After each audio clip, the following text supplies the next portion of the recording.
Are we live? We're live? All right. Perfect. Hello, everybody.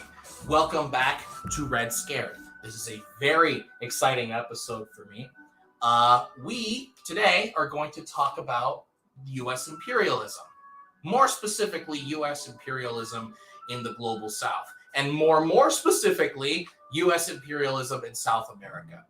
Now, imperialism really kicked off in the last 60, 70 years-ish after World War II ended and the Cold War began. Eventually, the United States was able to generate enough capital to slowly but surely snuff out socialist movements worldwide and cripple the socialist leadership of the USSR, which would eventually lead to its collapse. However, a lot of people in mainstream society don't seem to understand that wealth was generated through blood. A lot of wealth that the United States likes to brag about, the fact that it's one of the richest countries in the world, it doesn't come from its homeland. That wealth is not produced in the United States. That wealth is taken. That wealth is stolen, both from their own workers, but especially from workers overseas.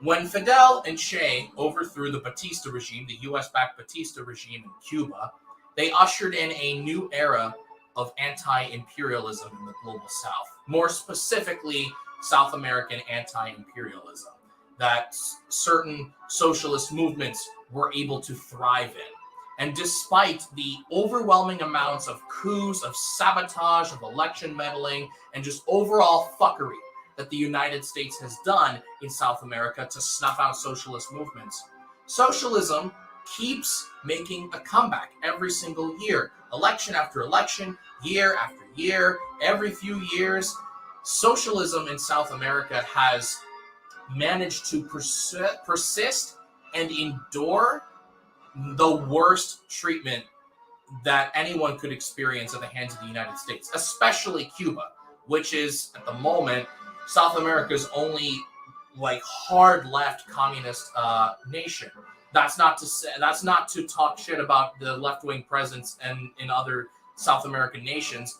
I'm just saying that Cuba, despite being the first country to turn to socialism in South America, or one of the first, I should say, because socialism has always been around in South America, it has endured to this day, kind of as a testament to the resolve of other nations. And now, today, we're seeing that same imperialism, that same sabotage, that same election meddling, that same mistreatment be carried out in South America, specifically Venezuela. Don't worry, we have other countries that are on the U.S.'s shit list. South America is a pot of perpetual shit for the United States, constantly sending in agents to undermine, exploit, and destroy. And Venezuela is no exception. But Venezuela has managed to endure U.S. sanctions until now and endure just the worst mistreatment we've ever seen at the hands of the United States on the international stage. Slander as well. Nowadays, Venezuela is relevant in the news again simply because Joe Biden is planning on negotiating with the Venezuelan government to ease up sanctions a little bit if they can get some oil to, relieve themselves during this oil crisis we've seen as a result of the war between Russia and Ukraine, which just goes to show that their so-called anti-socialist and anti-dictatorship, or whatever the hell they want to call it, agenda means nothing when their wallets are empty. Now, to expose all of this horrible corruption and this fuckery that goes on in South America is not an easy task. Many people have been very good at doing it. Unfortunately, it's a very dangerous job, and some people have even lost their lives or have been in prison trying to expose the U.S. for the monsters that they are in South America. One of those people is Julian Assange, because on top of all the WikiLeaks stuff, Julian has done an amazing job at exposing U.S. imperialism in South America as well. The people who do this work, who expose the hypocrisy and the corruption and the absolute horrid, degenerate state of U.S. foreign policy in South America, are some of the most valuable people we can have in the fight against capitalism. Because I truly, genuinely believe that the world's future socialist movement will not come from the former Soviet state of Russia. It won't even come from China.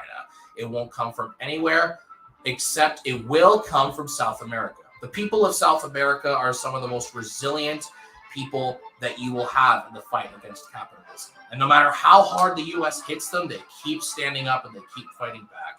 And one of those badass motherfuckers is this man who I'm going to introduce to you today. Ladies and gentlemen, boys and girls of all ages, give it up for Alex Suarez.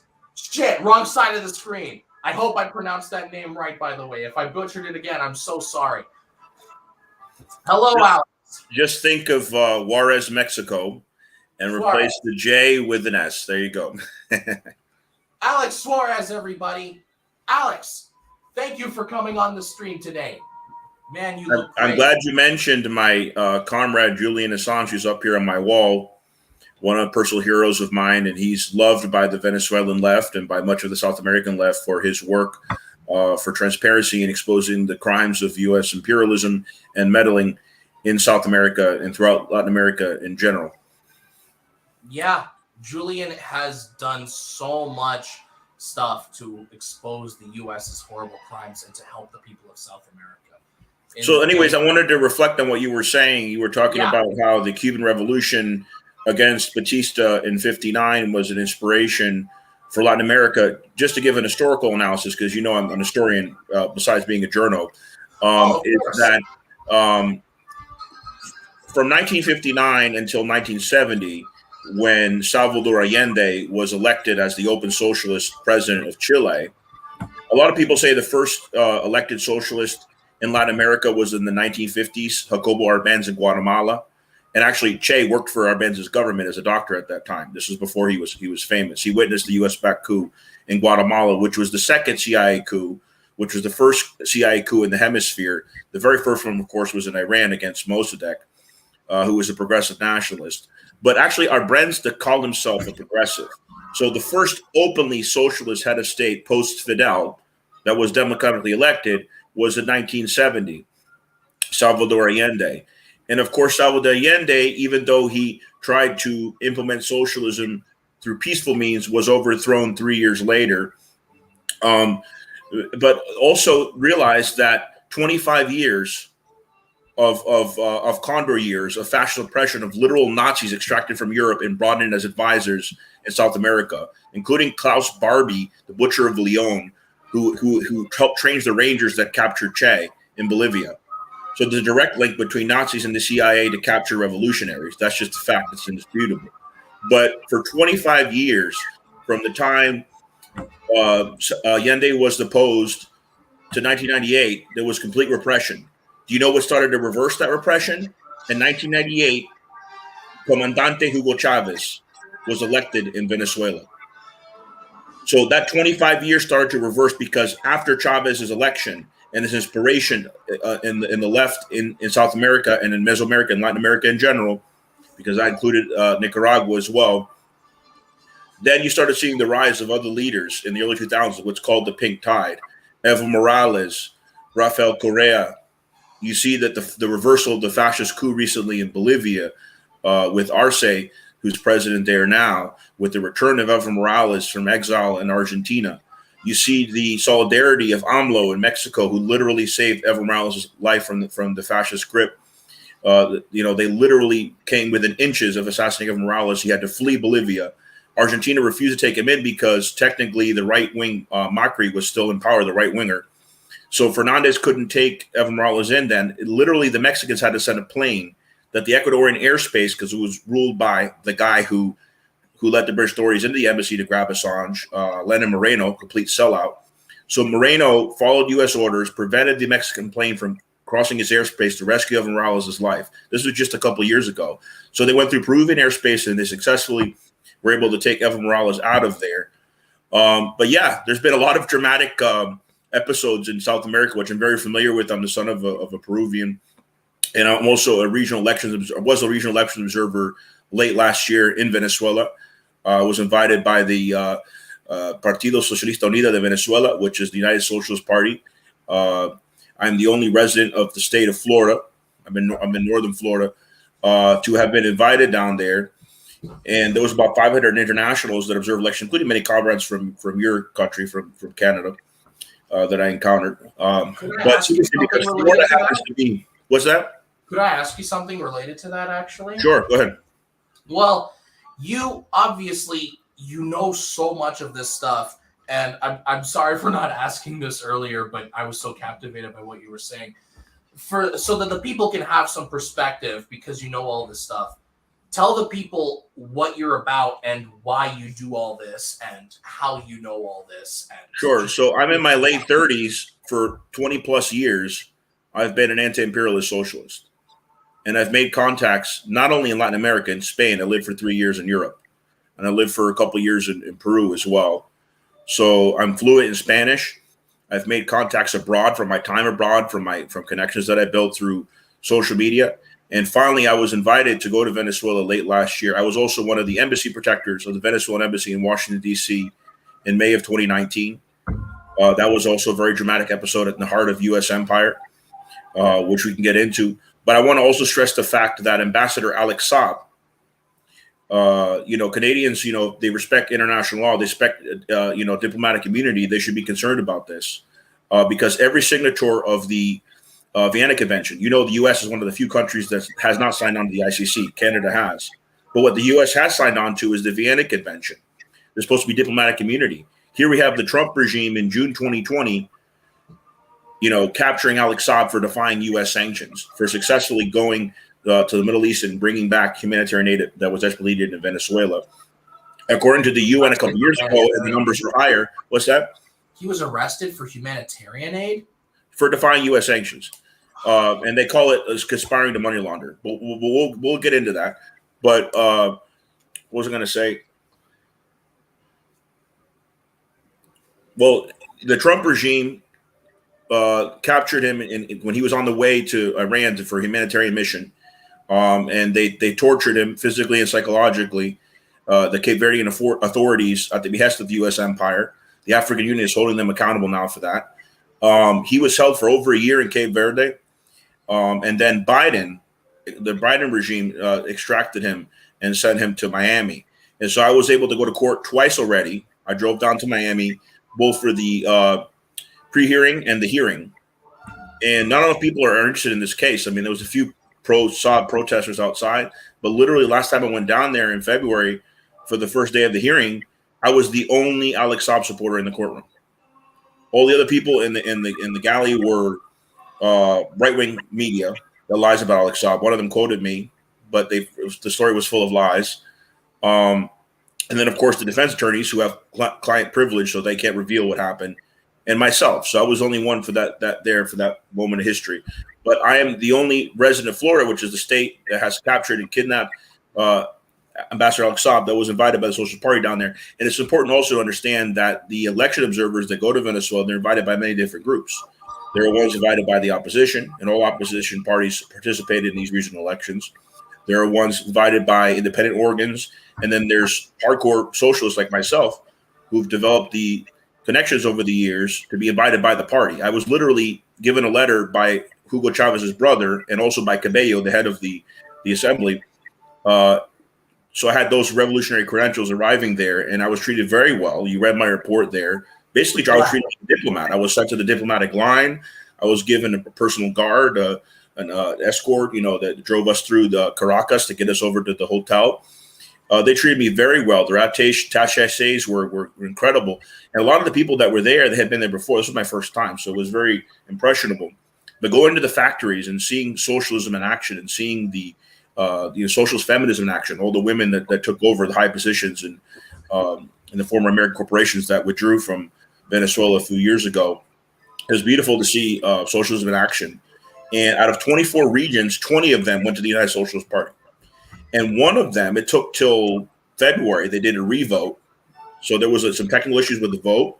And the CNE, which is the independent organ of the elections, ordered there to be a revote with new opposition candidates, a new Chavista candidate, right? The socialist candidate. And this was in Barinas, which is literally the hometown of Hugo Chavez. One of his brothers used to be governor there.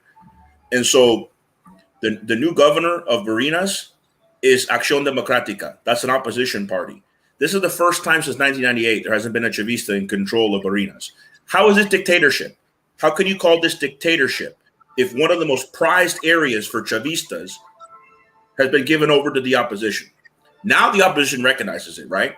If they were serious opposition, whenever they would lose, they would recognize their loss. But under U.S. orders, who controls most of the opposition, not all, but especially the extreme right-wing opposition, like Voluntad Popular, which is a very small right-wing extreme party, which ironically means popular will. This is the party of Guaido, the fake president. Guaido's thugs are the ones we dealt with at the embassy, who were trying to illegally, against the Vienna Convention as well, invade that embassy. But it doesn't matter if it's Trump or Biden. These are both imperialists that have no respect for international law or even American law. When I first moved here to Jacksonville, for example, in the summer of 2020, I was tear gassed with no prior warning. They tear gassed throughout the whole country when we were protesting with BLM in the streets of the United States. And so under American law, we cannot use tear gas against enemy combatants. But here it is used against American citizens without even warning, because it's very vague about when you can use it. Basically, if a cop feels threatened anywhere in the United States, they can tear gas American citizens. But if they're in the combat zone, if they're in Iraq, if they're in Syria, they're not allowed to use tear gas because it's a form of chemical warfare. But I myself put my bandana down, and I can show you the video. I have my bandana down because I thought, okay, they're not going to tear gas again. They did that earlier in the day. Without any warning, they tear gassed us, and I was choking. So I can tell you firsthand of what the imperialists do. The imperialism at home and abroad, because people also suffer, especially the people of color and the working class and the poor. That sounds that sounds horrible, but that does sound a tad strange, because you're saying that there are restrictions overseas for what you can do with tear gas and stuff like that. But in America, the police throw out tear gas like it's confetti, right? And they just don't care about who they hit and who they injure. So if you do have video of yourself or your comrades getting injured from tear gas, please tweet it out. It was hard to get it too, brother, because my Facebook was taken down. It was on Facebook Live. Oh my God! And then my RT interview about the tear gassing was taken down. As you know, RT America was shut down. I'm going to interview Lee Camp soon about that. Yeah, and so there is still footage that was on YouTube. I have it on my computer in case YouTube takes it down too. So I can send you that if you need that for research purposes. But I can show you all the minutes running up to the tear gassing, because I wasn't expecting the tear gas us. I was just filming, talking to comrades in the street, and we weren't a threat. There was very few of us left, and all of a sudden, without warning, boom! I take a direct hit of the canister. One of the comrades who had gloves on picked up the canister and threw it back at the cops, and I said, "Good." But I didn't want to leave, but I was choking at one point. Comrades came and gave us milk and water to you know. Yeah, they do that. Milk helps to ease the pain of all that stuff. I have a question though, relating back to Alex for a bit. Alex Saab, yeah. Yes. He has the same first name as me. His trial sounds, I know this is probably, it is in different context, because you're saying he was on trial for violating they accused him of conspiring to money launder. And semantics are important when it comes to legality, as you understand. So a lot of people misquote the charge. They say he's charged with money laundering. No, he's charged with conspiring to money launder. And because our sentences are so much higher than Canada and other nations, you can still go up to 20 years in jail for that. Conspiring to do something. And by the way, Assange has conspiracy charges too. His case is very similar to Alex Saab, and they're both represented by the greatest judge that ever came out of Spain, Garzón, who's the one who made the arrest warrant against Pinochet back in the 90s when he was being protected by Thatcher. He's now representing Assange and Alex Saab. But this whole case it sounds like a recurring pattern, because when we were covering Julian Assange being taken to the taken from the embassy, you mean from the Ecuadorian embassy, yeah, it feels like what right does the U.S. have to charge people who aren't their citizens? That's right. Crimes overseas. It's like, why should it be a crime? It's extraterritorial. It's out of control. This is the empire in its last gasps. And that's why they're doing crazy things like supporting Nazis in Ukraine, sabotaging Russian oil, the embargo, all this is related. Julian Assange went through. Yeah.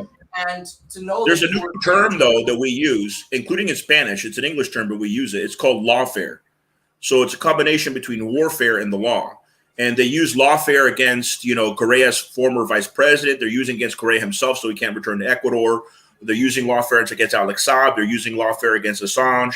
I used to call it persecution of the guise of legality, right? Like, it's not a prosecution, it's a persecution. But really what it is lawfare. That's the new tactic of the CIA and the U.S. empire. That's what they're doing.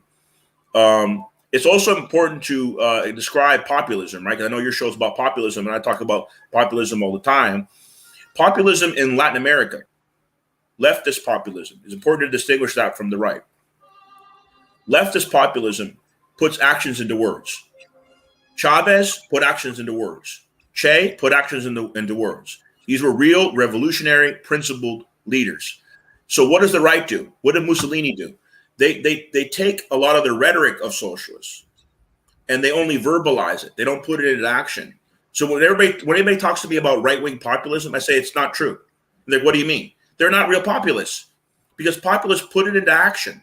Julius Caesar's even to the left, a lot of these right-wing populists. If you read Michael Parenti's assassination of Julius Caesar, he talks about the proletariat, where Marx got the word proletariat. And the proletariat, the oppressed classes in Rome, were being protected by people like Caesar with the reforms and the land reforms that they were trying to do. That's why they ultimately assassinated him. But the question of populism in Latin America, there is no right-wing leader saying they're a populist. They use different terms. Luckily, the left, there's no confusion. The left has the monopoly of the term populism when it comes to South America. Unfortunately, here there's a talk of left-right unity. There's a talk of what is really populism, and I say, you know what? Unity secondary. Primary is solidarity. I was talking about it on Chris Richards' show the other day. Solidarity is more important than unity. And now let me get into my first book, because I've published 14 books. Yeah, for those who are unaware, yeah. Alex here has published quite a bit of books, quite a bit of posts about U.S. imperialism and left-wing sentiment in South America. And that is what Alex is going to start talking about now. And what I ask is that you tell the people what the name of the book is and where they can find it. And what it has to do with solidarity in my first book, because if you look at the title, and I'll tell you why I gave it that title. My first book came out a year after Occupy was demolished. It's a semi-biographical work about my participation in Occupy all up and down the East Coast of the United States. And it's called Solidarity Forever, ? The Struggle of an Occupier. Why did I put the word solidarity there? Why did I put a question mark there? Let me explain. So there's a very known in the United States labor union song called Solidarity Forever. I've heard it. Yeah. And so the two times I happened to be arrested at Occupy, we were singing that when they were putting us in handcuffs.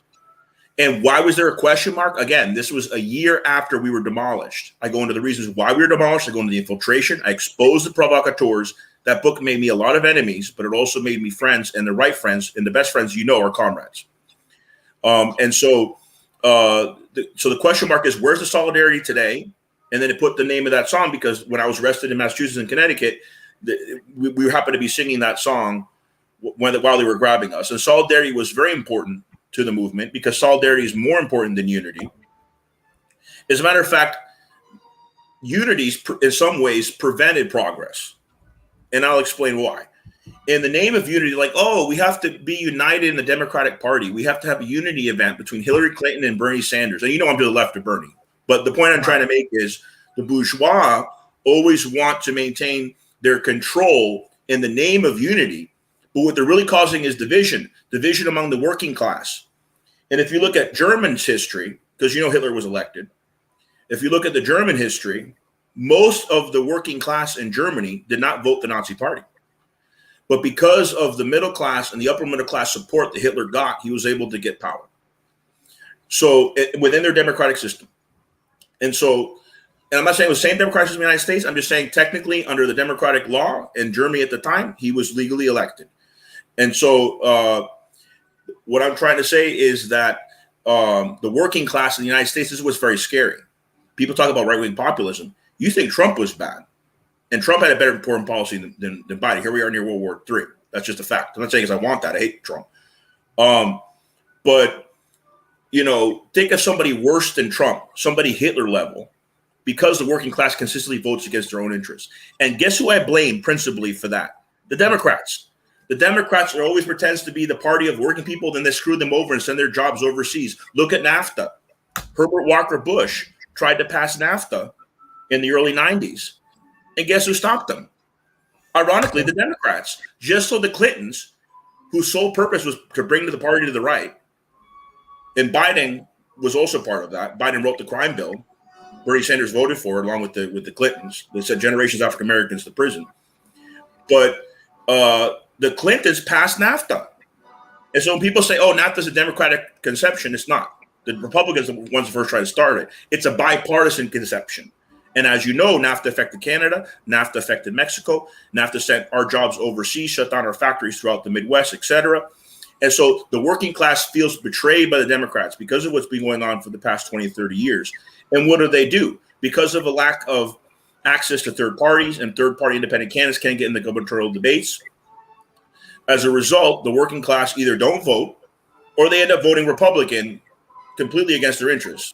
I actually have some thoughts on that. You need to educate and agitate the working class in the U.S. empire to really change things. But go ahead. Yeah, I actually have some thoughts on that. You see, in the United States and Canada in particular, I only seem to notice this here. Because when I research politics in other countries, it's never as bad as it is here. You see, we have a Liberal Party of Canada, and the Americans have the Democratic Party. And I'm going to reference the Democratic Party here in specific because there are nuances between the two parties that I don't want to get into. But the Democrats have done a very good job at taking advantage of the lack of political education that Americans have. Because of the Red Scare that lasted for decades and decades and decades, what is considered far left to the Americans is someone like Bernie Sanders. They think he's some kind of communist revolutionary, when in reality he's like lukewarm in other countries, right? And the Democrats have painted themselves as left, but they also have painted themselves as being like, we're not too far left. We're like the left. So we are the representatives of the American left. And whenever the Democrats fuck up, Americans, because they have no fucking clue what the actual left is, will associate, we're like, well, I guess the left fucked us and the right fucked us, so what's the point? Americans are not politically educated, and the Democrats have done a very good job at taking advantage of that. I didn't even know that you could go that far left until a few years ago when I actually became this. Now, two questions, right? Two important questions. One, and I'll get to the second question after you answer this one. What do you think can be done to educate more Americans and Canadians on what the left actually is and how to get them to start supporting each other and showing solidarity and forming an actual left opposition? I completely agree. We need a left opposition. Just as Trotsky formed a left opposition in the Soviet Union against Stalin and the rise of the bureaucracy, then we need a left opposition, and we don't need a popular front. That unites with the bourgeois. What we need is a united front. We need a united front of the working class of all colors, and the united front of the poor and underclasses as well, in unison. And let me just say the real reason, I don't know if this is going to be your second question, but the real reason why we're so much in debt, we want to get educated, right?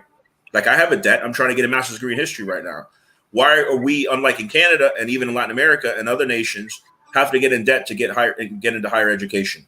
It's very intentional. It's because that's the best way to pacify the youth. They know the youth are always the vanguards of the revolution. So if you're concerned about paying back a debt and having to work, you're not going to go out in the streets and revolt. In France, where they love to revolt, it's not the French are superior to us. The French have job security. They have federal jobs guarantee. So they have no fear of retaliation for going out and striking and protesting. We do. That's one of the reasons why we don't protest as much as they do. So we're not as democratic as we like to say we are. And also, the United States loved having their servants. You're going to have less servants or the servant class when they're more educated. They're going to get better jobs. They don't want that here in the U.S. empire. So those are the two principal reasons why they maintain student debt. They always describe it as, oh, they're not looking at the long run. They think people have to pay back their student loans at higher interest than a car. And also, why do they call it student loan forgiveness?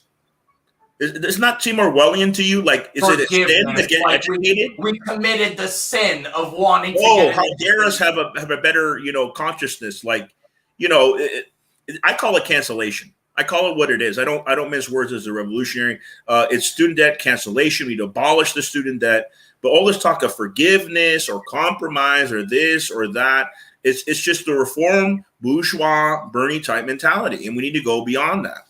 But go ahead and do your second question. Yeah. Very quickly before I get on my second question, it is so fucking stupid how Joe Biden and other people like him will talk about how forgiving people student debt, that's a step too far. Student debt cancellation is too far. Hundreds of billions of dollars for our global military industrial complex and bombing Middle Eastern countries into oblivion. No, we'll sign off on as many checks as possible. Guess what? We rely on consumerism. The COVID proved this. In order for our economy to survive, we rely on consumerism. We're in huge debt to China and other nations. And guess what? It would bring an immediate boost if all these working class students that had to work 2-3 jobs to survive, if they got all this extra spending money where they didn't have to pay the debt anymore, that would go directly back into the economy. So it would be an economic boost. But instead, the U.S. empire bankrupts itself, having over 800 military bases abroad. And now China is an economic powerhouse. We're far behind. Our infrastructure is in decay. The infrastructure bill did not go far enough. This is what reformism is, comrade. That's why we need revolutionary policies. Reformism does not go far enough. It holds back the revolutionary changes that we need. All right. That you're absolutely right. I've been arguing against reform for so long. The ruling class has bought out all the politicians anyway, and they've reversed all the old progressive policies that the West used to have. So any initiation of someone like Bernie Sanders' policies, even if you can get it through, which you can't, it will just be reversed by all this lobbying and stuff that'll occur. You're basically just turning back the clock. Things will continue to get You need to change the laws. If you change the laws, taking power from the lobbies, that gets to the root cause of the problem. And that's why I'm a radical thinker. I'm not just a critical thinker, because radical means get to the root of, right? It comes from the Latin word radic. So I try to find a root cause solution for everything. For example, the police in the United States, and I don't think this is the case in Canada, and I've interviewed a former police captain about it who turned activist. I would just like to say, it may not appear that way, but I would just like to say the police in Canada are just as fucking vicious. They're just really good at marketing themselves. The Mounties have their fucking red uniforms and their hats, and they go around on their little horses, and they look unintimidating. Few people know that the Royal Canadian Mounted Police are responsible for some of the worst atrocities against First Nations people in our fucking country. I was in Standing Rock. I understand all this. I encountered many tribes from Canada. I'm just saying this particular thing about the state, which you don't know what it is. I don't know if they have it in place in Canada. But the role of police in imperialist societies are all the same. I understand that. I'm not disputing that. So there are two particular requirements when you're a U.S. police officer. And very few people know this. And I had a former police captain admit it on my show. This guy, when he became retired, joined Occupy, was arrested in uniform. His name was Ray Lewis. I interviewed him a couple of times. And he's the one that revealed this practice. So about 25 years ago, this is how it all started. I'm going to get into it quick because I know you want to have a second question. We got only an hour and a half to do the show. Right. So about 25 years ago, there was a prison guard who was told by the police they could not hire him because their IQ was too high. And so he took them to court, and the judge sided with the police. He said, "Sir, you're too smart. You can't take this job." From that moment on, it became the law of the land. So you have two requirements to become a police officer. You have to have a low IQ. That's a fact. And you have to be insensitive. Now, let me explain the sensitivity test. So the theory is, and this is short-term thinking, right? Conservative thinking. The theory is they spent all this money to train you so that you're sensitive to blood. So the first day on the job, some guy gets shot in front of you and you quit. So here you have the overall majority, unless you lied on the IQ test and the sensitivity test, the overall majority of U.S. cops the past 20 plus years who are hired are insensitive and dumb. And you know the real reason why they want dumb police in the United States? Who better to follow orders? If you're a brute, you're not going to question orders. So it's not just racism. Racism is a big problem, but also the practice of how they hire them. Because, the combination of idiotic insensitivity is really bad. So that's the thing I was putting out. Huh? They mold you into a monster. Pretty much, yeah. Yeah. So my second question on my list is this. South American socialism, like I said, is pretty unique and special compared to other very forms of socialism around the world, in the sense that no matter what, no matter how hard the U.S. imperialists have hit South America, the socialist movement of South America endures almost indefinitely, no matter what. Oh, now I remember what I wanted to tell you. This is related to what you're saying right now, before I forget. The UN a couple of years ago said that U.S. sanctions in Venezuela alone, and it's higher now, killed at least 100,000 civilians. That's out of a population of only 28 million people. And the socialism is maintained despite these incredible obstacles. But go ahead with your question. Oh, man. And they blame those fucking deaths on Maduro, probably. But essentially, I saw, obviously, people who are older than me witnessed the collapse of the USSR. And now Russia is a hardcore right-wing fascist state. And so many of the countries in the former Soviet bloc, in reaction to Soviet communism, have. Let me tell you, I'm in my late 30s, and I read the newspaper from when I was a kid. Yeah. I remember when the Soviet Union was around. I remember reading about the Soviet Union. That's not that far back in our history. It isn't. It's 1991. Whereas Russia has fallen pretty hard, and it's going to be probably a while before communism is able, or socialism is able, to make a comeback, considering how the Communist Party is the main opposition at this point, even though they're bought out by Putin. At some point, they will have their chance again. I do have faith that Russia will, at some point, turn back to socialism. But in South America, I've seen countries get overthrown, destroyed, and couped multiple times over. Like, the U.S. has been to the same countries over and over and over again. Look at Bolivia, and the socialism has returned to Bolivia against all odds. And you know the reason. It's the same reason of Ukraine. Lithium. Yeah. Elon Musk was back to coup against Evan Morales because he wanted access to Bolivian lithium. Where's most of lithium in Ukraine? In the east, the eastern part of the country. It's always about resources, Russian oil and lithium. That's the current conflict. But there's always alternative. Yeah. My question here is, how and why? What makes South American socialist movements so much different from what we consider to be like the former leaders of socialism, being the Soviet state? Okay, when you do a lot with little. When you do a lot with little, what do I mean by that? That means that even under Tsarist rule, Russia was a second world country. Russia was a third world country in the medieval times. The Tsar was terrible. I'm just saying that they were more or less what's considered today a second world country at that time, before the Bolsheviks took over. Here we are, third world countries with few resources, being able to rise up and give their people rights we don't even have here in the United States. So doing a lot with little is what makes the socialism in South America so impressive. That's what's made it like endure through all this stuff, whereas the former USSR has just completely fallen flat. You know what? The number two, I don't want to say it's number one. The number one reason why I went to Venezuela was humanitarian reasons, to show to the U.S. people the truth about Venezuela. And I also broke the law and brought supplies there against U.S. sanctions, and I'm proud to have done that. But, you know, I went there for humanitarian reasons, and so that's twofold, both bringing some aid there and also humanitarian in the sense I'm coming back to the United States and showing to the students the truth. I'm president of Hands Off Venezuela Club of my college. But the number two reason was to learn how to unite the left. That's why I got in with the Chavistas and the officials and talked to them all at length, and sometimes over rum, you know, over great Venezuelan rum. But yeah, I talked to the comrades down there to get as much information as I could firsthand of how the left unites and takes power, because that's what they did down there. And I got the answer that I mentioned to you earlier: solidarity. The solidarity of the Venezuelan people, the people of Bolivar, the liberator of South America, who liberated my father's nation, Peru, liberated most of South America from the Spanish grip. There was even Brazilians that participated in Bolivar's campaign.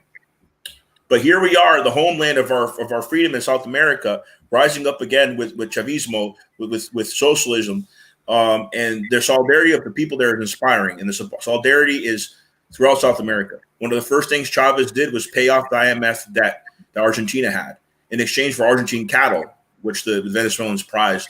But yeah, he made a deal with Argentina, and the progressives in Argentina took over with Krishna Fernandez, and that brought the integration of South America, Bolivia, which is between Venezuela and Argentina, more or less. That rose up in Morales, then in Ecuador, etc. Now you have the left rising up in Chile, in Peru, with the re-election in Nicaragua, which is before I went to Venezuela, with the rise of socialism again, with the regional elections, where all opposition parties took part and still only got a minority of regions. Little by little, we see the left rising up. I mean, in May, just around the corner, there's going to be presidential elections in Colombia. In October, there's going to be presidential elections where hopefully the fascio Bolsonaro is out in Brazil, where Lula can return. And Lula, of course, was a good ally of Chavez. And so there are some on the left that are not pro-Chavez, or at least not openly. I believe Pedro Castillo is secretly pro-Maduro Chavez. He just can't say that because the Peruvian oligarchs will immediately overthrow him. He is doing things to try to diplomatically reconcile with Venezuela. Boric in Chile is certainly not pro-Chavista by any means, but I think he'll be pressured into being pro-Chavista, or at least more sympathetic with the Venezuelan revolutionary government once the left rises up again everywhere in South America. If they rise up in Brazil, if Petro in Colombia becomes president, who's not necessarily anti-Chavista, but he's not pro-Chavista either. But if Petro rises up, if Lula rises up, Brazil's a tremendous power. There's a center-left guy in Argentina now, Fernandez. He's like Petro. He's not pro or anti-Chavez. But all these guys, if they start to rise up against U.S. influence and bring in Russian and Chinese influence to counterbalance the U.S. imperialist influence in the region, that'll pressure people like Boric to have a better position. I'll give you an example. When Obama was in power, once he made a declaration that Venezuela was a threat to the United States, every single country south of the Rio Grande, including center-right governments, because of the pressure, all governments from Mexico down that were Latin American governments voted to condemn Obama's declaration. That showed the unity back then. And that unity and that solidarity, more importantly, is starting to return. Let me ask you another question, because I really am curious about this. You said it's solidarity and doing so much with so little that separates the socialist sentiment of South America from the former Soviet Union. What is the end goal of? By the way, they're much more democratic than any Stalinist regime down there. Right, they're extremely democratic as well. Yeah, because they're half a world away and they're able to bring up their own versions of socialism and whatnot. And real populism. Yeah. Very quickly before I get into this question, one thing I just want to say is a lot of people will look at socialism in South America and they'll look at all the poverty, people living in huts and stuff like that, and they'll be like, you see, this is socialism. Even though all that poverty is a result of U.S. imperialism and capitalism trying to erode socialist policies. Socialism, if you get a socialist elected into office, you're not going to fix everything overnight. It takes time. Well, let me ask you a question. If you have to decide between living in a hut in a sanctioned country, but still having social protections like healthcare, like access to PhD without going in diamond debt. Yeah, I take that. I would take the healthcare and not live in a mansion because, hey, I want to have access to a doctor. Doesn't matter if I'm in a bigger house. I'd pick education, which could open up my horizons to get out of the hut, Yeah, if I have free education, bro, I'm set. I'll take the hut, right? If I have free healthcare, I'll take the fucking hut because it means my time in the hut is limited and I can get out at some point.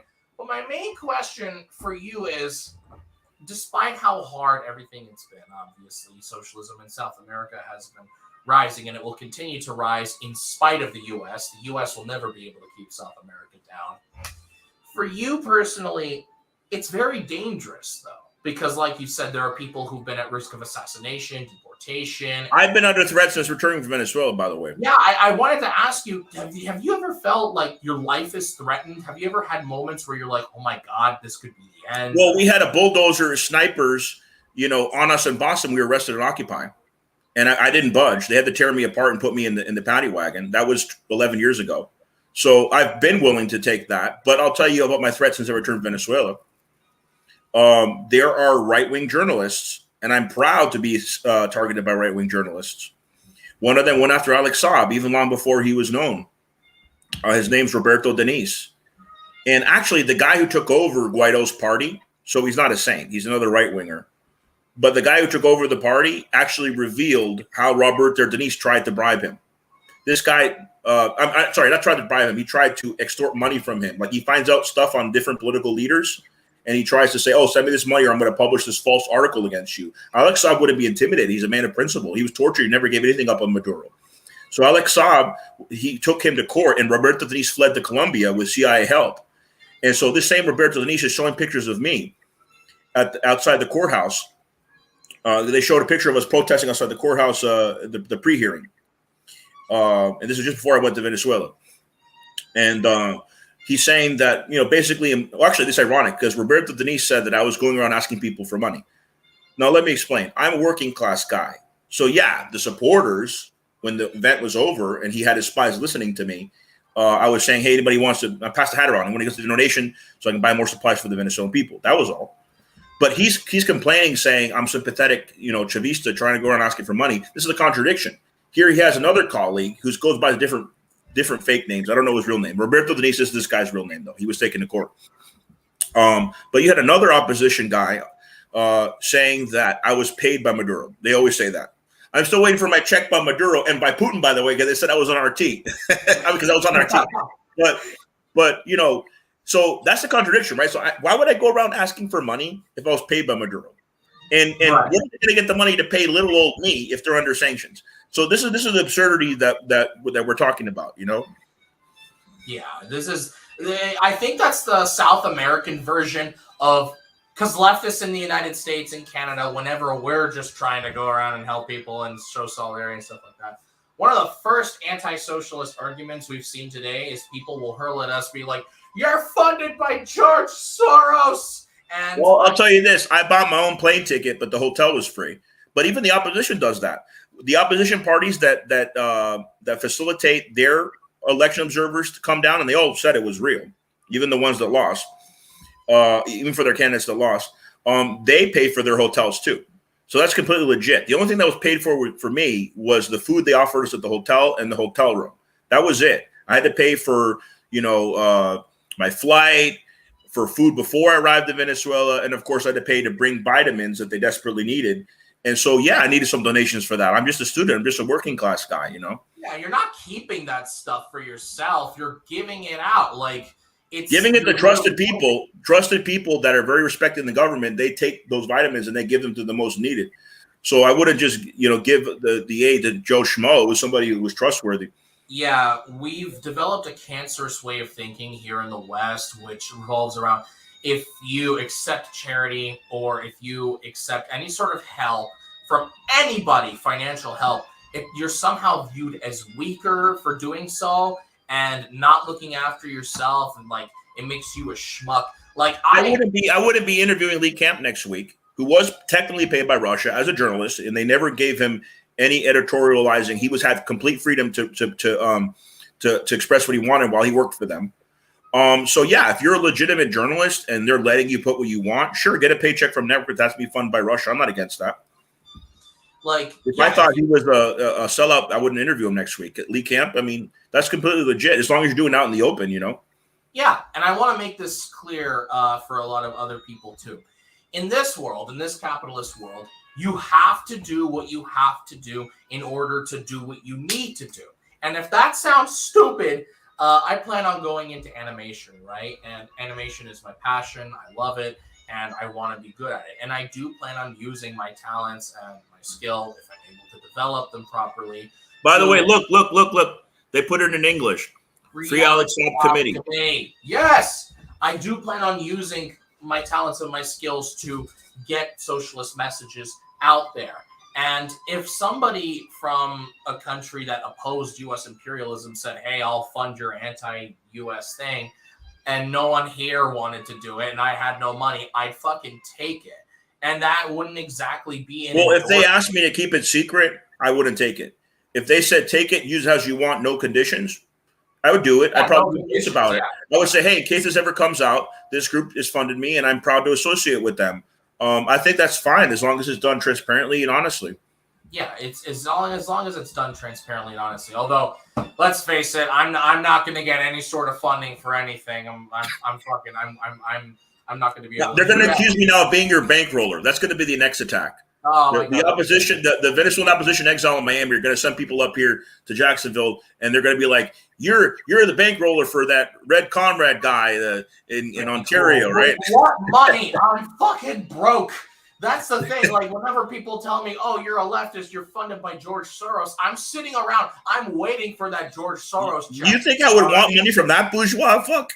Well, that's the thing. They accuse a lot of right-wing talking points revolve around George Soros because he happens to be, I think he's a Jewish billionaire. And because he's Jewish, they like to always single him out and be like, this one Jewish billionaire is funding all the liberal shit that we don't like. So if we see a socialist, we're just going to accuse them of being funded by George Soros. And I'm like, one, I hate George Soros because he's a billionaire, right? I don't give a fuck about him. No one on the left actually likes George Soros. We don't like George Soros. Fuck George Soros. And two, if he was giving me money, why the fuck would I be doing this? All right? Why would I be like in my room with a shitty camera and you'd be like in a studio and all fancy and stuff. I'd have like the same budget as RT. I wouldn't be in my room doing this shit. And they think that grassroots socialism is funded by George Soros, then that makes George Soros a fucking cheapskate because I'm here like, somebody give me something. A $5 bill will suffice. But yes, like, it's unfortunate that they accuse us of being bad actors that are paid by, foreign powers or foreign governments or billionaires and stuff like that to do what we do. No. We do this out of our own pockets. We do this out of our own kindness. We do this out of our love for the working class people. Exactly. That's what Che said. When Che asked him what drove him as a revolutionary, he said, at the risk of sounding ridiculous, we're driven by great feelings of love. And they often misquote Che. So there's a famous quote from Che. And even my comrade Alison Bodine out of Canada, she's in Vancouver, who was with me in Venezuela. She even accidentally misquoted Che, although her Spanish is quite good. And the famous quote is, "Demand the impossible, be a realist." And sometimes it's said a different way, but either way, that's not exactly what he said. He said, "Do the impossible, hacer lo imposible, ser realista." So he said, do the impossible and be a realist. So it's important to understand Che was not just about demands. He was not about, requests. He was about going and doing because he was a man of action. That's what being a revolutionary is. I have another question for you. And this is something I've been trying to tackle for a long period of time. Now, it involves religion and religious domination around the world. So bear with me for just a moment. Now, in the United States and Canada, most of our country's population, both for the U.S. and Canada, is Christian. Now, whatever that denomination is, doesn't really matter, right? But the majority of Christians in the Western world heavily oppose socialism because they associate... Unless they were liberation theologians, but that was the exception to the rule. Yeah, I'm going to get to that in a second, but yeah, Christians around the world are very opposed to socialism because of the atheistic policies of the USSR under Joseph Stalin that were later relaxed in the later Soviet Union. Right. But they are, the Christians, normal Christians are opposed to socialism because they think, I'm not going to be able to practice my faith. And the second reason is because, the church establishment, the religious establishment, they won't be able to hoard money. They won't be able to maintain their power over their flock. And, their regressive ideals that keep the working class obedient to them could be subverted by a progressive socialist movement. All the establishments, political and religious, they operate the same way. Oh, yeah, they do operate the same way. The Roman Catholic Church operates as a business. Now, historically, the Roman Catholic Church itself has been heavily opposed to socialism and communism. They were one of the leading... Who got the Nazis out through the rat lines to get to South America and to Nassau in the United States? It wasn't just the CIA. The CIA didn't form until 1948. It was the Vatican. Right. A lot of those Nazi war criminals were Catholics, and they escaped to the Vatican before they were able to flee to the Americas. Yeah, the Vatican is a fucking hub of evil. I would honestly not shed a tear if the whole fucking. And actually, the current pope's probably the most progressive one they ever had because he comes from a liberation theologian background. But the Vatican establishment in general, which is also separate from the pope, are very corrupt. Yeah, they are, and Pope Francis just doesn't seem like a good. I'll leave him out of this just for a second. South America is overwhelmingly Catholic. Right? Catholicism is rooted in a lot of South American countries because of the Spanish and whatnot. Well, let me put it this way. When Pope Francis went to Bolivia, there was a socialist who gave him something that a Jesuit, because he comes from a Jesuit background, a Jesuit who was killed by the fascist regime in Bolivia had made this. And it was a cross between the cross and the hammer and sickle. Yeah, wasn't that Evo Morales? And you saw his face. You saw his face when he was given it. He had this look on his face because the face doesn't lie. He had this look on his face like, what the fuck? He's like, I might have been a Jesuit, but I'm not radical like that, you know? I saw that fucking photo, bro. Yeah, you remember. And I'm pretty sure that was Evo Morales that did that. Yeah, it might have been Evo. I don't remember, but I remember the Pope's expression on his face. I'll never forget that. Now, despite the fact that the majority of South America is Catholic, you would think in your mind, majority Catholic nations, they probably oppose communism. No, in fact, a lot of Catholics in South America are very much intertwined with socialist sentiment. It's gotten to the point where I believe that there are some South American churches that revere Che Guevara as some kind of saint. Well, let me explain all of that, okay? Do you know who the person who started liberation theology in the 1960s was? I don't know who that was. I believe he's still alive. He's in his 90s. He was a Peruvian named Father Gustavo Gutierrez, and he wrote a liberation theology. So that was his book that came out in the late 60s. I think it was the year after Che died in 1968. And that's what helped spread liberation theology through Central America, through other parts of South America. And there's some Chavistas that are atheists. There's some Chavistas that are Christian. There's some Chavistas that are Catholic.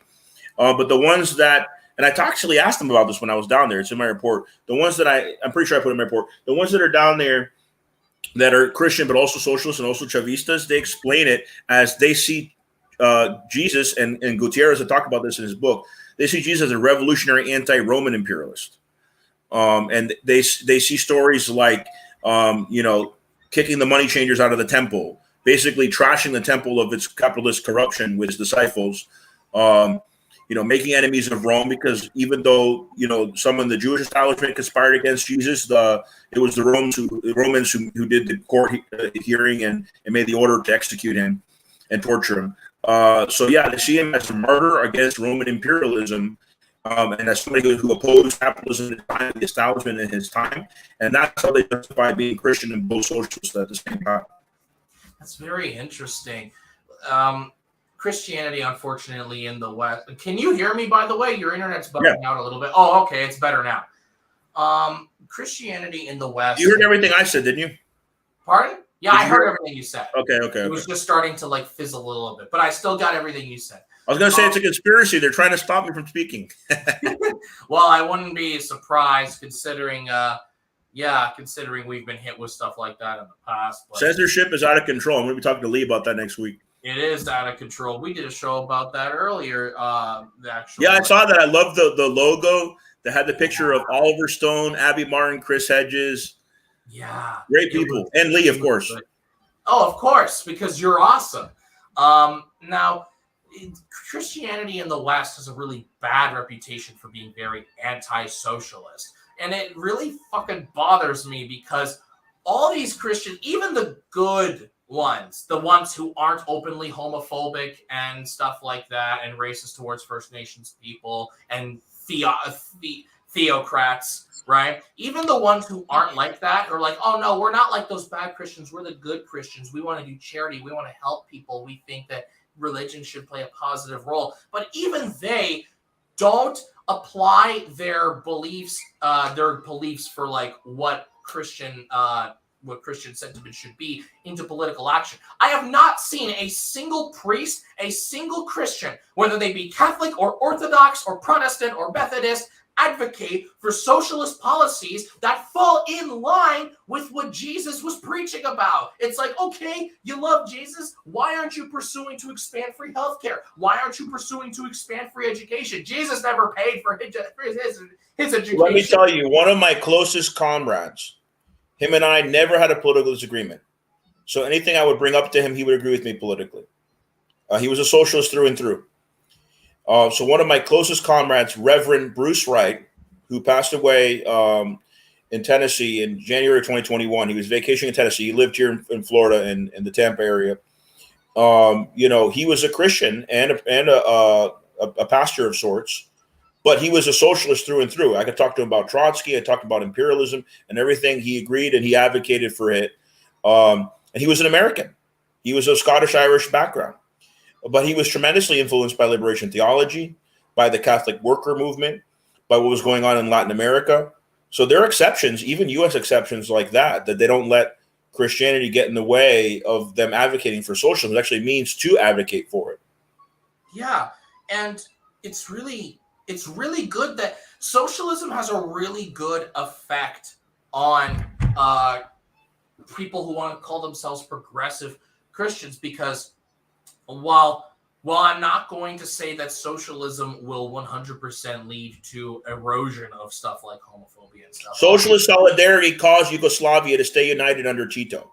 Yeah, it did. That was a more democratic socialism than Stalinism. And it united Muslims, Christians, people of different ethnicities within Yugoslavia. The tribes in Libya were united under Gaddafi-style socialism and through social solidarity. So social solidarity is a very important force in whatever region of the world, not just Latin America. It is, because it allows you to see the world through other people's perspective much better than before, already helping each other. But Cuba, right? Cuba, like the rest of South America. I went there once too. I just don't know like I know Venezuela, but I went to Cuba once too. Yeah, Cuba's like, they're the OG guys. They've stayed. Well, if I tell a Canadian I went to Cuba, they're like, so what? Because you guys have been able to go there and buy your Cuban cigars. But here it's a big deal because it wasn't until, Obama in the second term that we were finally able to travel down there a little easier. Which, of course, is reversed by Trump, is maintained by Biden, which just shows how screwed up our imperial system is. Yeah, it's very inconsistent. But Cuba, now, because Cuba has been a majority Catholic nation for a while, unfortunately, even after the revolution, homophobia still persisted in Cuba. That's not really a socialism. Well, let me tell you, it was more Stalinism than Catholicism that caused Fidel to have to make an apology later for not killing gays, but exiling gays and putting some in rehabilitation centers temporarily. And the reason why he did that was not to please the Catholics in the society, because many of the more practicing Catholics already went into exile to Miami or wherever. It was to copy Stalin, because Stalin was the first leader to put gays in rehabilitation center.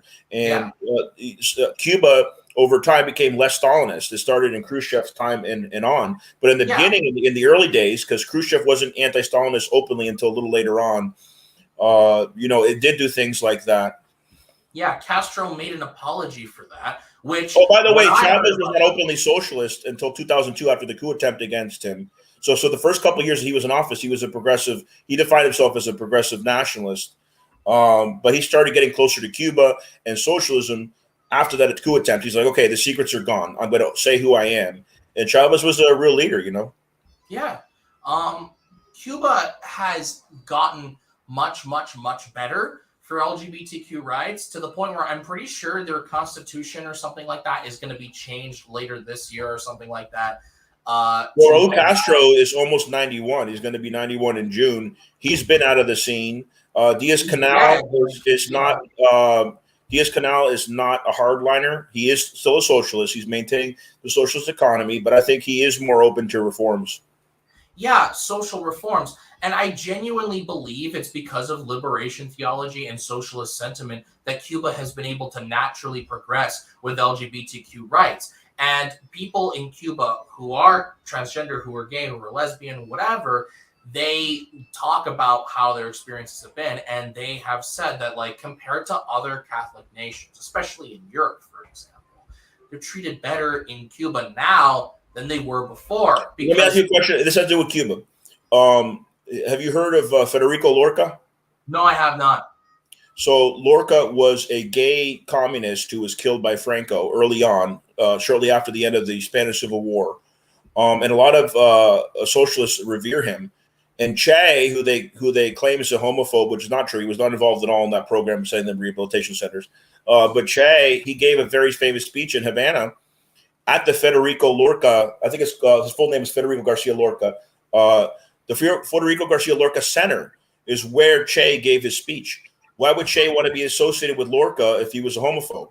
So these are the things they say to try to defame. Yes, Fidel made mistakes in the beginning, but they're trying to attribute things to Che that he wasn't even in Cuba when a lot of that happened. He was fighting in the Congo, or he was fighting in Bolivia. How do you spell his name? Garcia Lorca. So Garcia is Garcia. Lorca is Lorca. It's like two last names. We use two surnames a lot of times in Spanish. Garcia Lorca. Federico Garcia Lorca. Yeah, Lorca. Yeah. Okay. I'll read more on this guy later, because I am looking for hardline radical socialists within the queer community. He was openly gay, which was very controversial back then. Some people said he was an anarchist, but he was more of a communist. And Salvador Dali was gay as well, though he wasn't really a leftist. He dated Federico at one point. Salvador Dali wasn't really a leftist, though, because he painted for anybody. He wasn't really in exile. He could have returned to Franco's Spain. He painted once for Mussolini. But there have been gay socialist leaders early on, and later in Latin America, socialists were not afraid to associate with them. Yeah, so homophobia is the problem, but they tend to exaggerate it or put it on the wrong people to try to discredit them. You know what I mean?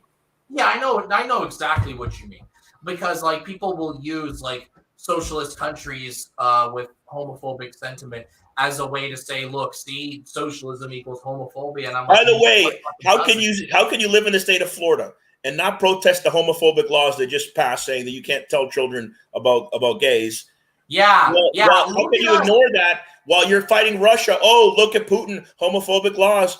Why don't you tell about the ones going on here at home then? This is hypocrisy.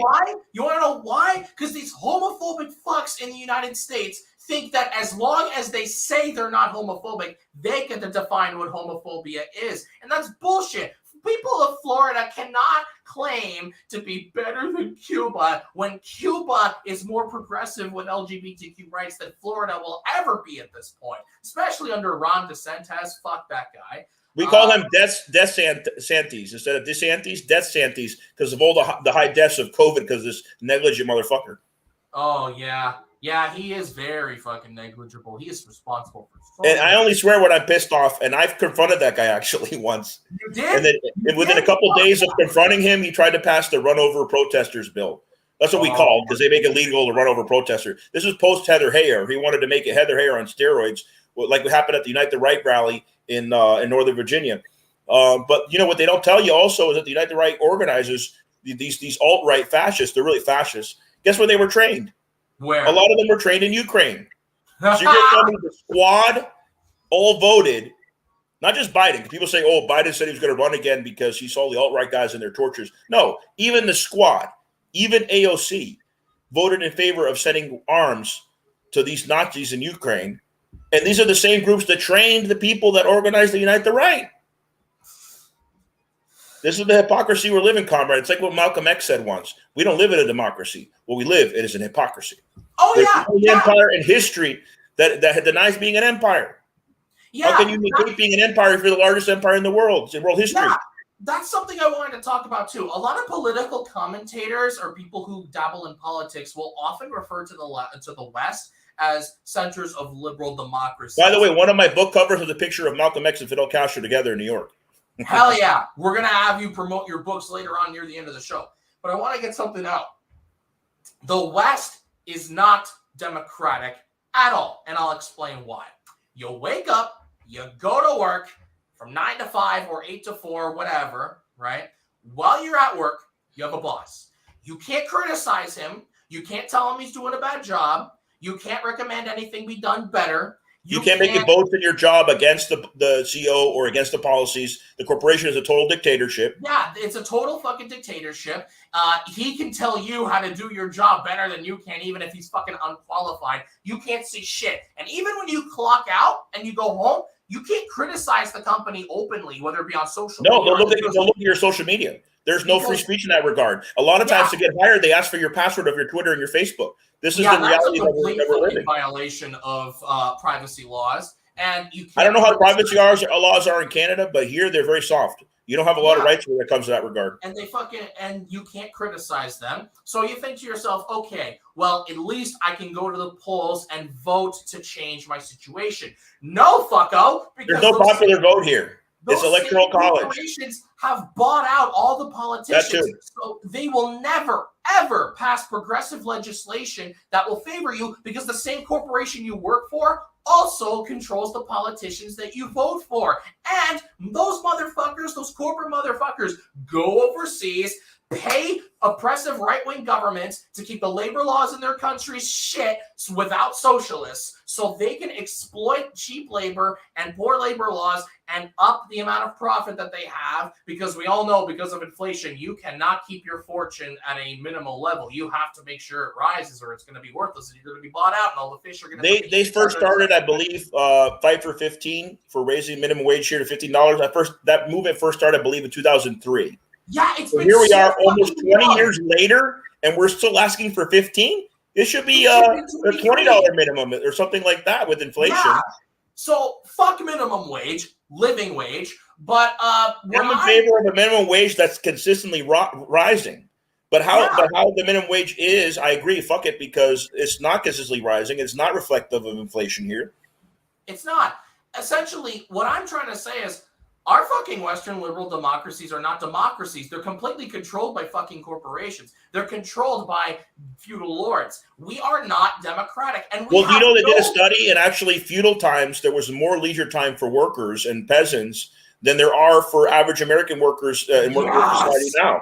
Yes, that is so fucking scary. The whole point of capitalism was to advance on feudal times, not be worse. Yeah, I absolutely seethe whenever the United Nations or some other Western body publishes a report of the state of democracy around the world, and they start judging countries on how... Yeah, that's one of the requirements, because the requirements are based on bourgeois concepts. Yeah, based on freedom of the press, anti-corruption laws. Freedom of the press, they just shut down RT America. Yeah, and I see countries that I know are fucking corrupt high up on the list and being like, oh, you're level 5, you know, with 100 being the worst and, you know, 1 being the best. They just had a worldwide poll. A worldwide poll said the United States was #1 threat to democracy in the world. They used to be sponsor right-wing regimes. And it used to be that they only did a poll asking if the United States was the biggest threat to world peace, which of course it was #1. Now it's actually asking democracy, and the world's saying the truth. The United States is the biggest preventer of democracy in the world. They are. It's why the fuck are we still listening to these people? We all fucking know, like, we're all walking around. We all know that companies and corporations control the government. You don't have to be a leftist to know that.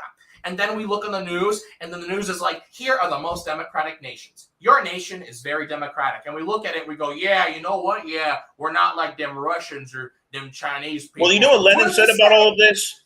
You know what Vladimir Lenin said about all this? What? He said, workers' democracy is 1,000,000 times more democratic than bourgeois democracy. And we don't even have bourgeois democracy anymore.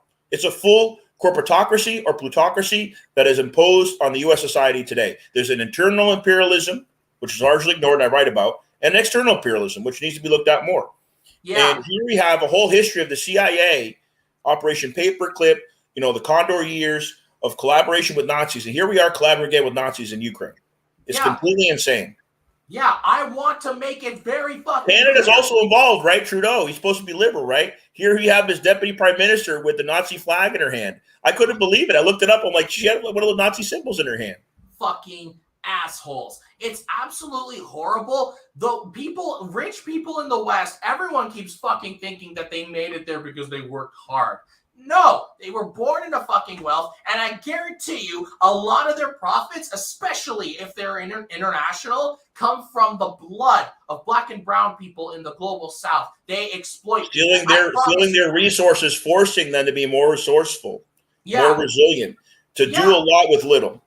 Yeah, if all the countries in the global south were to kick out Western companies completely or establish socialist policies that would protect their workers from exploitation, if that happened tomorrow, the US and Canada, we'd fucking collapse, bro. We'd fucking go under. We need the EU is about to collapse because it has to buy Russian oil in rubles, and the United States is trying to stop them do this. The EU are slaves of the United States, including the United Kingdom. I don't even call them servants anymore. They're slaves of the United States, completely against their own interests, completely subservient. They have no foreign policy. NATO runs it. The US runs it. And the UK is not just EU, for example.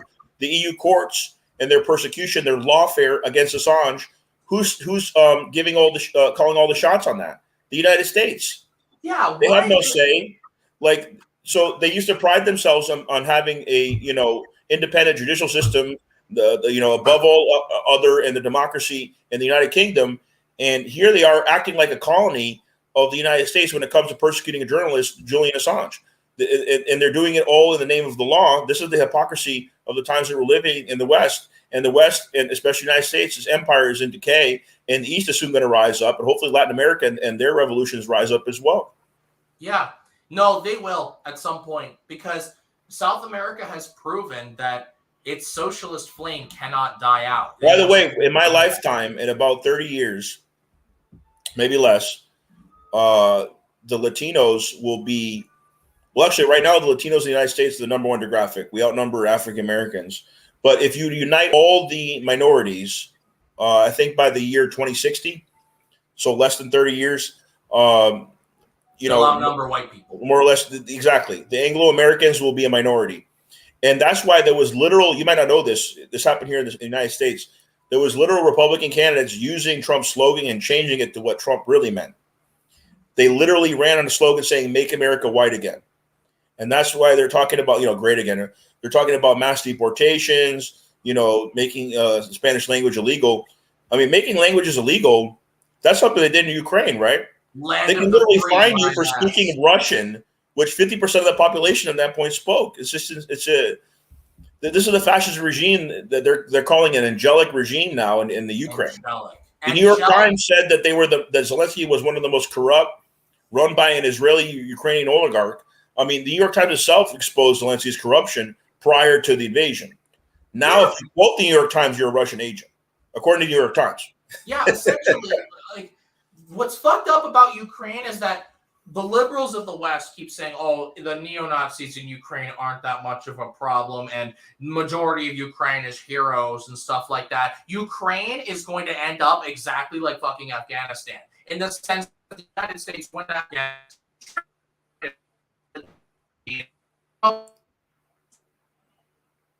Are you there?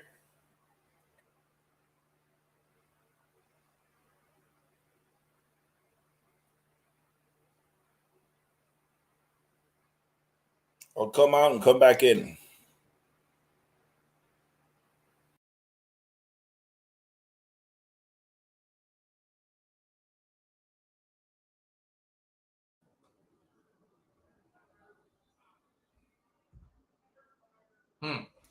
Well, it would appear that his internet is... Oh! Let's see. Nice. Okay, so it was just an internet thing. The last thing I heard you say was something about Afghanistan.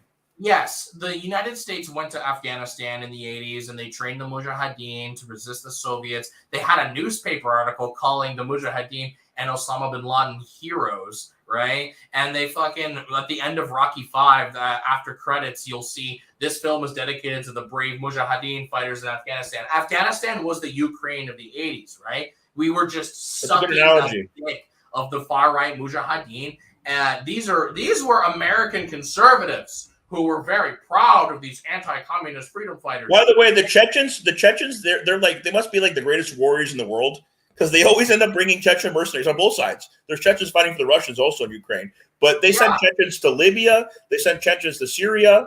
I don't know if they in the 80s sent Chechens to Afghanistan, but there's always seems to be some redheaded Chechen with a beard running around whenever these conflicts are going on, and they're Muslim. But when you're a mercenary, it doesn't matter what your faith is. You're going to go where the money is. But Yeah, unfortunately, Chechnya is known now for its famous anti-queer purge that's still going on. But essentially, What I want to like hammer home is after the Soviets left Afghanistan and the Mujahideen was left there, the far-right Islamist presence that took over Afghanistan and formed the Taliban, and now they run the fucking By the country. way, the Afghan government was secular, was progressive. Women had rights; they could dress as they wanted. They were pretty good government. It wasn't that they were Russian controlled. This socialist, progressive, secular government, pretty much socialist. They only got the Russians involved when they were under attack from Pakistan from these mujahideens that got all these weapons from the CIA. Then they asked for Russian assistance, and it wasn't the same like Kazakhstan, who has a corrupt oligarch as a president asking for Russian help, because back then Russia was socialist. It wasn't, at least economically, it was socialist. It wasn't like Putin's Russia, right? And so they defined it as like a Soviet a Soviet puppet regime. No, it was a progressive government in Afghanistan that asked for Soviet help later on. It was only once they were under attack. And so the alternative was these reactionary, you call them Islamo-fascists, Mujahideen. That's the ones who were brought in who later became Al-Qaeda. I mean, look at the word Al-Qaeda and what it means in Arabic, the base. The CIA established their base there, Al-Qaeda, these Arabs that they imported there, including bin Laden, and that's the ones that were working with the Taliban. And so, whenever there's a progressive government like Mossadegh in Iran, he was also secular and very progressive, and women were given rights. The BP didn't like his oil prices he offered, and they went in and did the first CIA coup in the early 1950s, and this is what they do. And so when the ISIS complains about Islamic fundamentalism, they made the conditions in those countries for that to happen every time a progressive leader rose up. They sow the seeds of anti-democracy, and that Ayatollah would never been in power in Iran had Mossadegh stayed in power. I very much doubt it. Yeah, Ukraine is going through that right now because let's say the war ends at some point, right? Which it probably will. Let's say the war ends and the Russians leave and whatever. What makes us think that all those far-right fascists who received funding, weapons, and extra troops from NATO, what the fuck makes us think that those far-right fascist militias that are now armed are just going to lay down their weapons and go home? You think they're not going to turn on their government with a Jewish president? You think they're just going to sit around? They're going to take over Ukraine. I would not be surprised if in 20 years from now, or not even, the former Soviet states were literally just a bunch of fascist states. Would not be surprised at all. And then the people in the West. Well, the government in Poland and Hungary, who are taking in most of the refugees from Ukraine, are fascist governments. So a lot of those refugees are also fascist. Not all of them, I don't stereotype, but a lot of them are going to feel right at home with those NATO propped up governments. And I'm glad you mentioned NATO. NATO has a lobby group run out of London called the Atlantic Council. And I'm pretty sure the Atlantic Council is the one who voted in the board to oust me from Facebook back in 2020, banning me for life. And this is what they do. They ban left voices. The censorship's coming back once again. And I always say NATO, especially since Libya, when they went into Africa for the first time and destroyed that country, I always say that the letters NATO stands for Nazis addicted to occupation. Yeah, that's what it should be. Right? And they should have disintegrated after the fall of the Soviet Union. They lost all justification. And the United States promised not to go east of Berlin. And now they're at the doors of Russia, Latvia, Poland. They're trying to get into Ukraine. There's NATO expansionism. How can you ignore the fact that that's a huge contributing factor to the conflict currently in Ukraine? Yeah, it is. I feel so bad for Ukraine because even if the fighting ends tomorrow, not only are they going to have to rebuild their destroyed country, they also have to deal with a bunch of far-right lunatics running around. Oh, yeah. Not only is Biden sending officials to Caracas to try to buy Venezuelan oil now or make some type of deal, he's talking about taking Iran off the terror list because he wants to get that Iranian oil now, too. This is the ridiculousness of it. I'm glad he shut the pipeline down in the United States. But we need to get off oil altogether. That's the most sustainable solution. I wish Chavez and Castro were alive to see the United States beg Venezuela for oil. I wish they were here to see this, man. It's fucking hilarious. I can imagine Maduro after the U.S. diplomats left behind closed doors laughing his ass off. Oh, fuck yeah. That is fucking hilarious. We have around 8 minutes left or 7 minutes left. And I want to spend this remaining time closing up the podcasts talking this. U.S. imperialism in South America takes so many different shapes and forms, and it's done so much damage. But people like Alex here, they are the pillars of resisting those movements.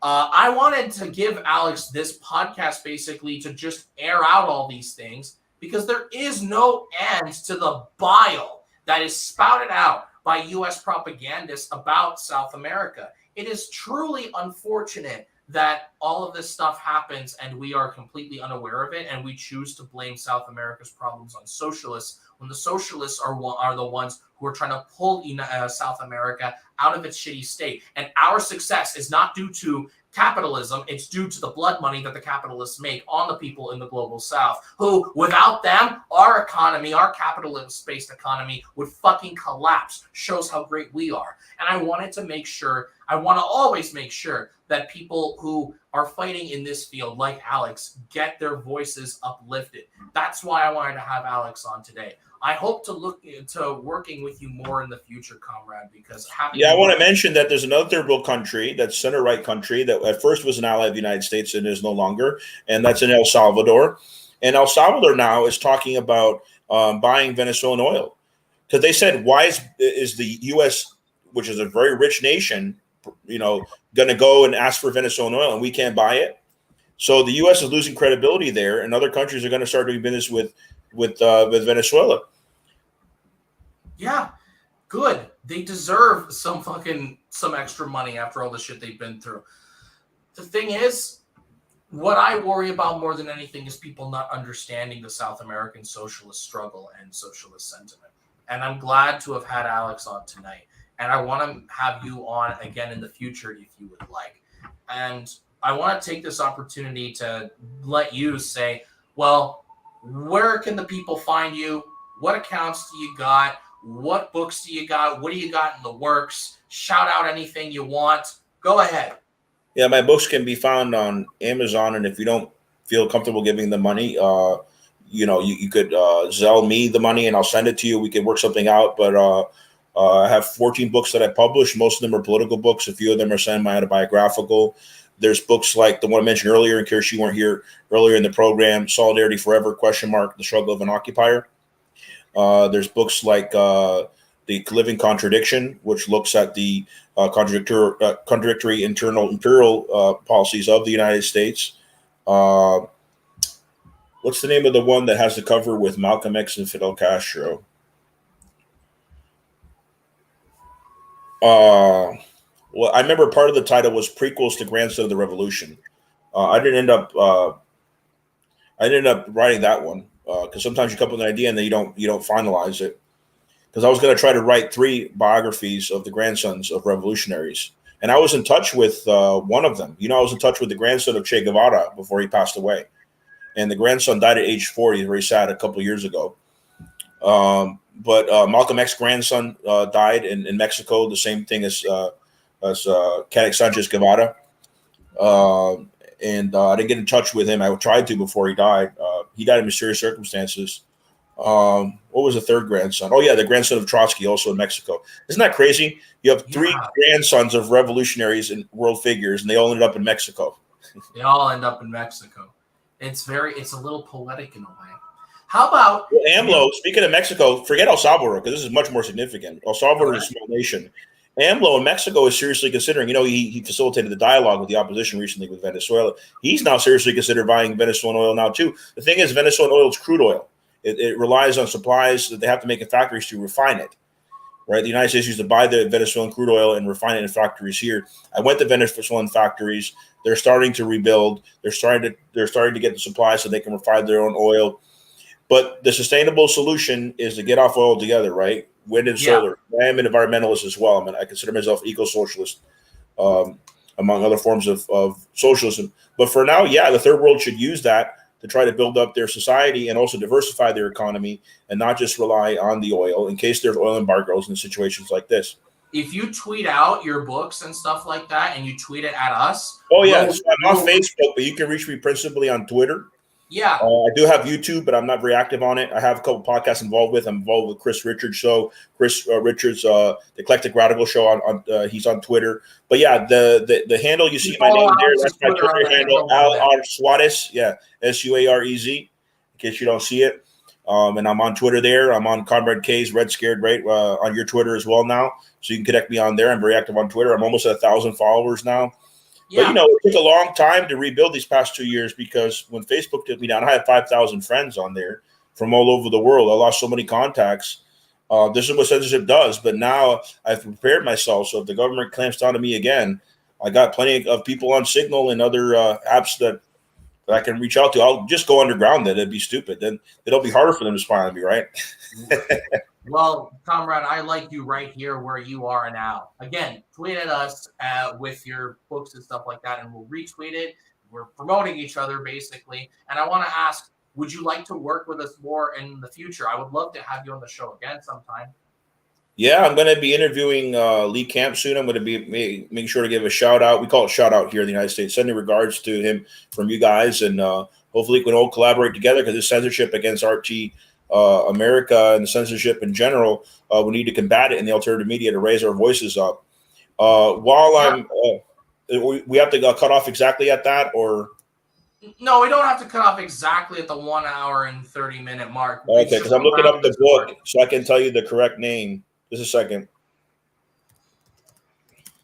Because some of these books I haven't written them. I haven't. It's been years, so I don't remember all the titles.